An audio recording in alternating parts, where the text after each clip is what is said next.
Hi everyone, today we are going to talk again on basic accounting terms. काफ़ी सारी basic accounting terms हमने previous lecture में cover की हैं. अब जो रिमेनिंग है आज हम बात करेंगे उनके बारे में. सबसे पहले फ्रेंड्स आज बात करेंगे बैड डेब्ट्स के बारे में. बैड डेब्ट्स क्या होता है?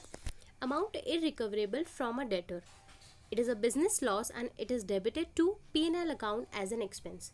सी, वो अमाउंट या वो पैसा जो डेटर्स आपको पे नहीं कर पाए. बैड डेब्ट्स को आप सिंपली ये भी समझ सकते हैं डूबी हुई रकम. डूबी हुई आप लिख सकते हैं रकम या अमाउंट, पैसा, कुछ भी कह सकते हैं. अब आपने गुड सोल्ड किए थे क्रेडिट पे और आप चाह रहे थे कि आपको रिटर्न में अमाउंट ऑफ मनी मिले, लेकिन आपको पैसे नहीं मिले, तो वो पैसा क्या हो गया? आपका डूब गया. तो that are called as bad debts. It is a business loss and it is debited to P&L account as an expense. जब आप प्रॉफिट एंड लॉस अकाउंट बनाएंगे तो डेबिट कॉलम में इसे कैसे शो करेंगे? As an expense. कहीं ना कहीं वो हमारा खर्चा हो गया है, पैसे तो डूब गए, तो क्या कहलाएगा वो? Expense. Now come to expenses versus expenditure. काफ़ी सारी कन्फ्यूजन होती है एक्सपेंसेस और एक्सपेंडिचर को लेके. तो देखते हैं क्या है. Expenses are those cost which are incurred to earn revenues. अब एक्सपेंसेस क्या होते हैं? जो आप रेवेन्यू को अर्न करने के लिए करते हैं. और एक्सपेंडिचर क्या होता है? जो आप फिक्स एसेट को जनरेट करने के लिए करते हैं. देखिए, expenditure is the cost which is spent on purchase और फिक्स एसेट्स, या मतलब फिक्स एसेट्स की ग्रोथ पर या फिक्स एसेट्स को खरीदने के लिए आप जो भी कॉस्ट लगाते हैं दैट इज योर एक्सपेंडिचर. और रेवेन्यू जनरेट करने के लिए आप जो भी कॉस्ट लगाते हैं वो होता है आपका एक्सपेंसेस. आई होप आपको ये टर्म क्लियर हुई होगी. Expenditure are of 3 types: capital expenditure, revenue expenditure और deferred revenue expenditure. Now come to what is capital expenditure. आज हम बात करेंगे कैपिटल एक्सपेंडिचर के बारे में. Money spent on permanent asset for use in the business and not for immediate resale. वो पैसे या वो मनी जो आप परमानेंट एसेट खरीदने के लिए यूज करते हैं, that is called your capital expenditure.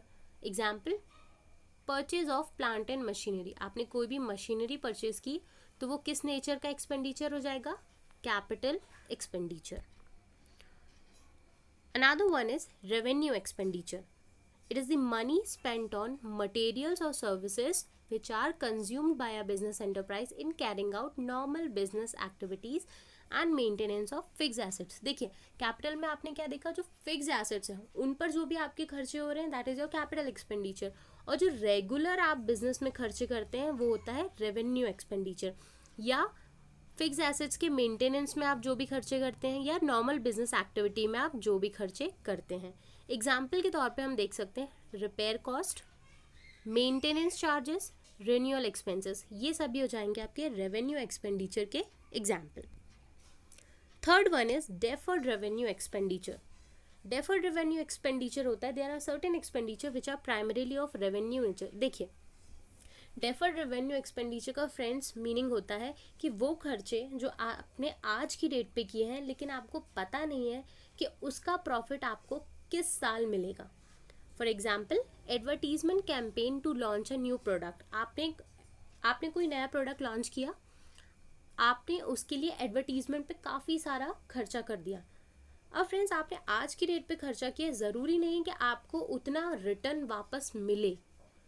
हो सकता है इस साल, अगले साल, आगे के आगे साल मिले. तो यू डोंट नो कि आपको उस एक्सपेंडिचर का प्रॉफिट या उसका रिटर्न किस साल में मिलेगा. That is called your deferred revenue expenditure. For example, आपने लॉरियल का कोई भी प्रोडक्ट खरीदा या बनाया. फॉर एग्जाम्पल, मान लीजिए आपने बनाया, आपने एडवर्टीजमेंट पे लाखों रुपए खर्च कर दिया, आपने टीवी में, न्यूज़पेपर्स में, हर जगह उसका एडवर्टीजमेंट डलवाया.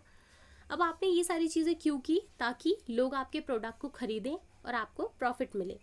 लेकिन आज आपने एक्सपेंडिचर किया है आपके एडवर्टीजमेंट में, but you do not know कि लोग उसे कब देखेंगे और कब इन्फ्लुएंस होंगे और किस साल जाके आपको उसका रेवेन्यू मिलने वाला है.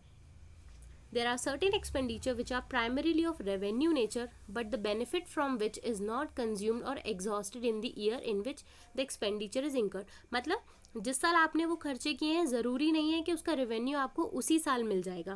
That is benefit x tends beyond the accounting period, हो सकता है उसका बेनिफिट आपको अकाउंटिंग पीरियड के बाद मिले. That is your deferred revenue expenditure. Next is capital income. Income is of two types. Number one is capital income. Capital income क्या होता है? An income generated by an asset over time rather than from work during the using the asset. देखिए, कोई भी asset जिसे हमने purchase करके रखा है और उसे आगे कभी भी सेल कर दिया, that is your capital income. उस पर आपने कोई काम नहीं किया है. जैसे a farmer buys a land. Farmer ने क्या किया? 10 लाख का एक लैंड खरीदा और उसे 15 लाख में बेच दिया एक साल बाद. अब जो रिमेनिंग जो है उसका अमाउंट वो क्या हो जाएगा? उसकी capital income. That is 5 lakh rupees. आप उसने उसके लिए कुछ एक्स्ट्रा एफर्ट नहीं किए हैं. तो कैपिटल इनकम क्या हो गई? जो एसेट पर आपको मिलती है. Next is revenue income. An income which is earn during a regular business transactions. देखिए, कैपिटल में आपने कोई ट्रांजेक्शन्स नहीं किए, उसके ऊपर कोई भी काम नहीं किया. लेकिन रेवेन्यू इनकम क्या होती है? जब आप रेगुलर लेवल पे बिजनेस ट्रांजेक्शन्स को करेंगे, उससे जो रेवेन्यू अर्न होगा या जो मनी मिलेगा, that is your revenue income. Example, profit made on sales of goods and services. अब आप गुड्स और सर्विसेज में रेगुलरली डील कर रहे हो, उससे आपको जो प्रॉफिट जनरेट होगा वो आपकी रेवेन्यू इनकम कहलाएगी.